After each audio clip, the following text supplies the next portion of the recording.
அவன் வில்லை யார் கொடு என்று சொல்கிறாரோ அவர்களை அவனால் கொல்லப்படுவார்கள் என்பதை அறிந்தும் நீர் அதை சொல்லலாமா? தான் எடுத்த உறுதியை அர்ஜுனன் பாதுகாக்கத்தானே வேண்டும். அவமதிப்பு மரணத்திற்கு சமம் என்று நீர் அறியாததா?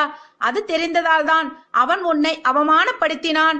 அவன் சபதத்தை பாதுகாக்க அவனும் நானும் ஆடிய நாடகமே இது. எங்களை நீர் மன்னிப்பீராக என்று தலைத்து வேண்டினார் கண்ணன். அவன் சொற்களை கேட்டு ஆறுதல் அடைந்தார் தருமன்.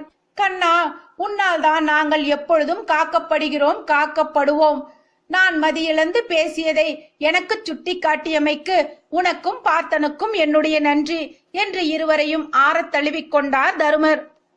என்ன நேர்களே, இப்பொழுது புரிந்து கொண்டீர்களா? கர்ணனால் தலை குனிந்த தருமனிடம் அர்ஜுனன் தன்னுடைய சபதத்தை காக்க அவமதித்து பேசினான். எனவே அவ்வாறு பேச சொன்ன ஸ்ரீகிருஷ்ணர் தருமரிடம் மன்னிப்பு கோரினார் என்று.